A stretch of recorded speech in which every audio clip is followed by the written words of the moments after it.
Greetings and welcome to this episode of Esoteric Nation. In this episode, we are broadcasting live from the field, right?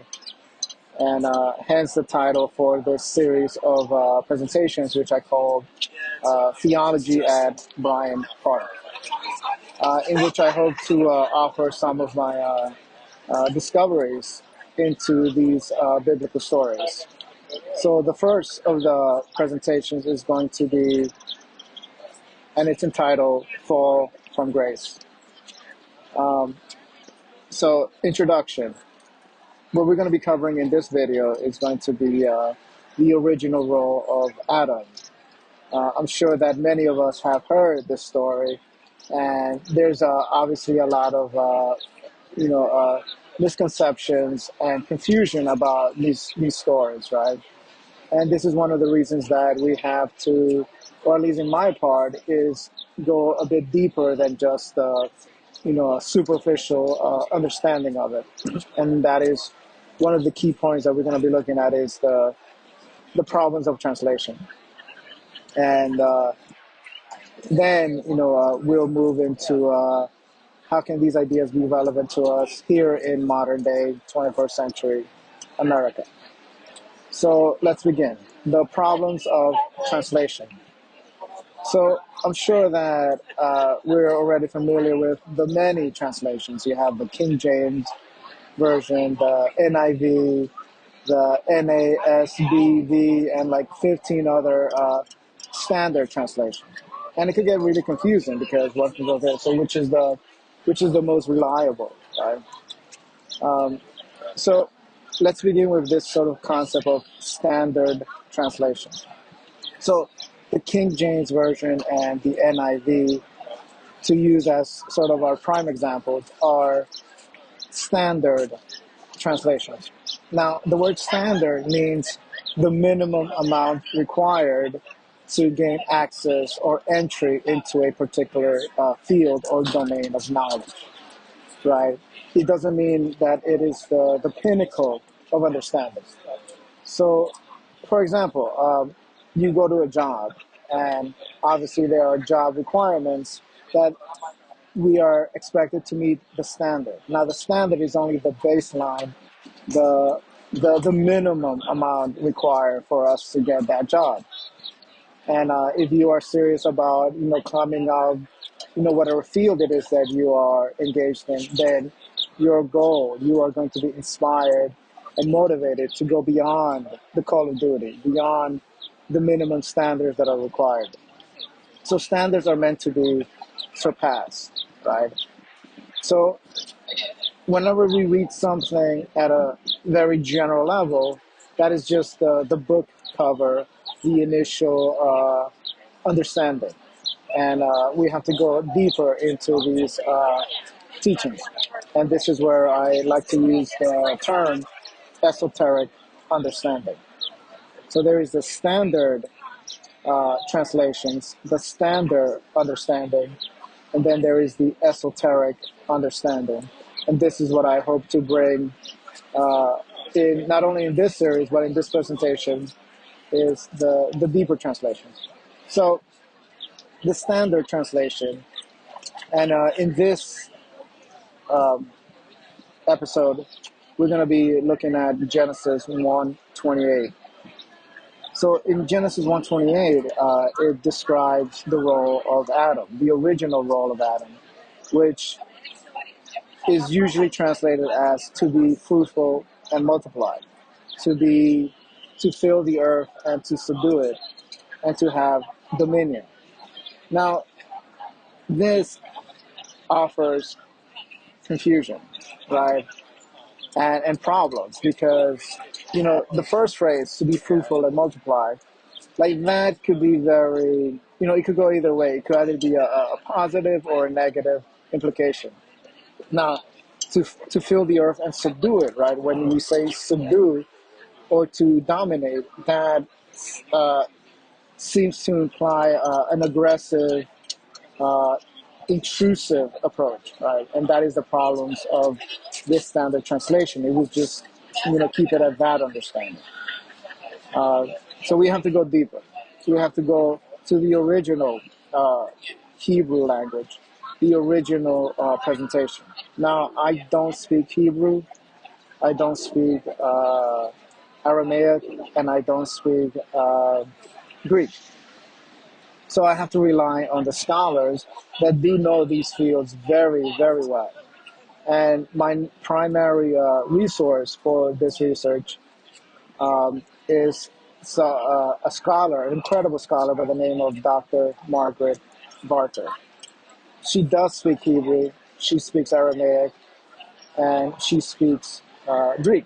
Now, I don't know if she speaks Latin, but the point is, she knows these languages very well, and she knows this culture very well.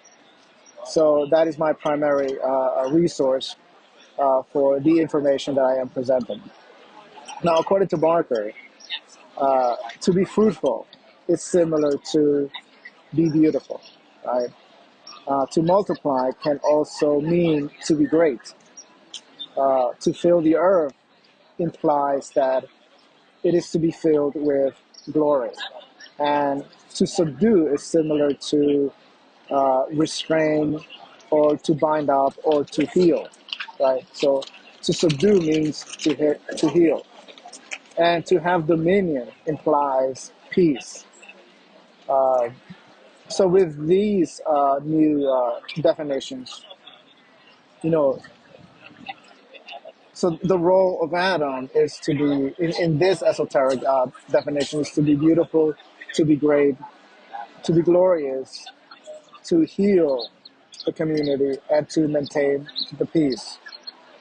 And this was also the role of King Solomon, right? So, in 1 Kings, it reads, and Solomon ruled over all the kingdoms as far as the border of Egypt. So this was his role as king, was to have these 5 qualities we can call, and if he kept this quality, these 5 qualities, then he maintained the covenant, right? The covenant was secure, and therefore not only did the king prosper, but the entire kingdom. And and this is what caused the fall. So Adam fell from grace because he lost focus on these qualities, right? Now Adam plays the role of the king and priest, right? He was meant to be the high priest of Eden, right? He was to be vested in beauty and glory and enthroned as the image of the Lord. However, Adam broke the covenant, right? He was not faithful to the seal of the plan, right? Now, Genesis doesn't mention the backstory of the fall of Adam. It just offers some key points, some sort of key scenes in the story, but it doesn't give much background. And this is where scholars like Margaret Barker uh, go into the entire, not only biblical canon, but also the sources outside of what is traditionally known as, the Bible, the collection in that library, right? So she goes outside of the library contained within the Bible, and she looks at the patterns that correspond to the same story, right? So Genesis only mentions a key brief points, and we have to find clues in other sources. So one of the sources that we can find, that we can use to try to understand the original role of Adam, is in the book of Enoch, right? So the book of Enoch mentions faithless priests who abandon wisdom, thereby losing their spiritual sight. Now, the book of Enoch is not included in the standard biblical canon, right? And this is one of the key points in Barker's theology, is that we have to look outside of the biblical canon. And I think that idea is unanimous, right? It is unanimous beyond the shadow of a doubt that the time has come that we have to look at other sources beyond the standard sources, right? We have to go beyond the standards. And the Book of Enoch is definitely an incredible source of of understanding, which Barker also wrote a book on. Um, so the confusion, right, was that the Lord didn't want sacrifices and burnt offerings, right? Uh, in ancient times, that's what we read, that the religious culture of the time, going back, let's say 800 BCE, were making burnt offerings and sacrifices. Now, this is not what the Lord wanted, right? And this is stated in Hosea, um, which was, presented in the 8th century BCE. So in Hosea, it reads that, so it says, thus says the Lord, right? Hosea 6, 6 through 7. I desire steadfast love, not sacrifice, and knowledge of the angels, rather than burnt offerings. But like Adam, they transgressed the covenant. There they were faithless to me. So in that passage, it is presented by the Lord himself, right? Now, in ancient traditions, the way that the divine world spoke to mankind was through the prophets. And Hosea was considered one of the prophets in which God spoke through. So even though this message was presented by the prophet, uh, it is actually a message directly from the divine world, directly from God. Uh, so we can see that, the requirement for the high priest, Adam, the original Adam, and for King Solomon was to be beautiful, to be great, to be glorious, to heal the community, and to keep peace. And the moment that leadership loses focus of that, right? The king of the land, the moment that they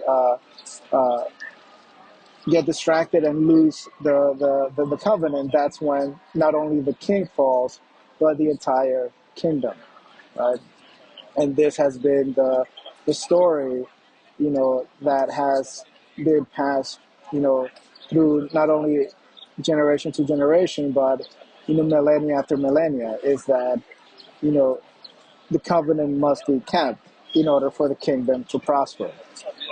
And if we don't, stay true to these qualities, then there happens the fall of man. Now, how are these ideas relevant to us in 21st century modern America? So we read these stories that occurred, thousands of years ago. It could be 2,000 going back all the way to 5,000 and beyond. How are those ideas still relevant to us? Why are people so fascinated by these stories, right?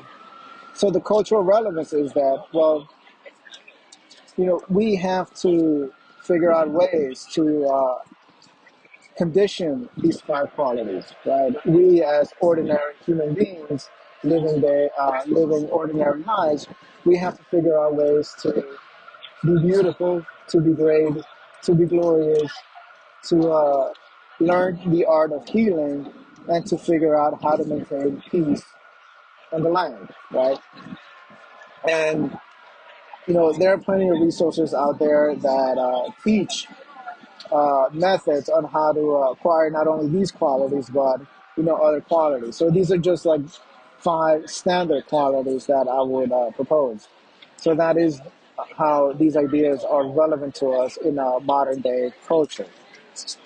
We are to play the role, right, of that high priest, right? We are to become the King Solomon, the Adam, the high priest.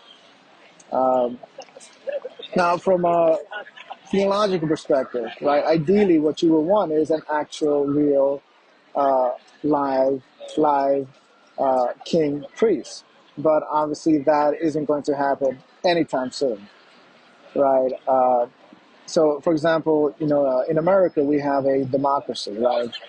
And although America is primarily a very religious country, sometimes it seems to forget its roots, which are in the Declaration of Independence. So the Declaration of Independence is the foundational key text in American politics, right? And without that, the whole system falls apart.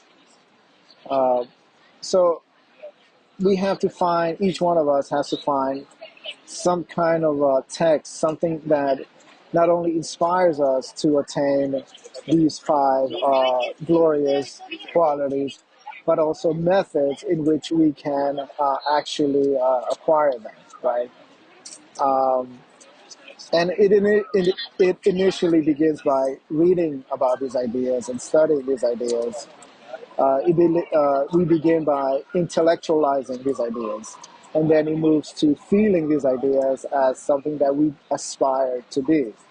And then, sort of the third phase in that transformational process is actually performing these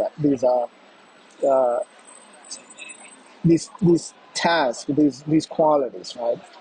And in today's modern age, we have the luxury of technology, which I see as a flight simulator. We get to practice, being beautiful, great, glorious, uh, spreading peace and finding methods of healing. Right? We get to practice that through the means of digital technology. And then the next phase is to actually move into communities, into actual real life, face to face interactions. So, in conclusion, um, we have learned that, the fall of Adam, right? Adam was to be the high priest, the king high priest, and his role was to maintain the covenant with the Lord, which was to be beautiful, to be great, to be glorious, to maintain the peace and to find ways of healing the kingdom, right? And the moment that leadership forgets that, the whole kingdom crumbles. So, although we don't live in a monarchy anymore, these qualities still have to be expressed through each one of us. So, each one of us has to find ways to condition these qualities so that the kingdom, the collective kingdom, can gradually grow and grow in glory, right, and in beauty. And this is what people find interesting. This is what people love, is when they find places or individuals that do express these qualities. So thank you for listening and watching, and hopefully this was inspiring, illuminating, and glorious. Right? I will provide the slide in which I use as a cue for this presentation, and I will make it available somewhere in my either YouTube page or in my website, so that you can meditate on it and hopefully find some useful insights in it. So this has been Theology at Bryant Park.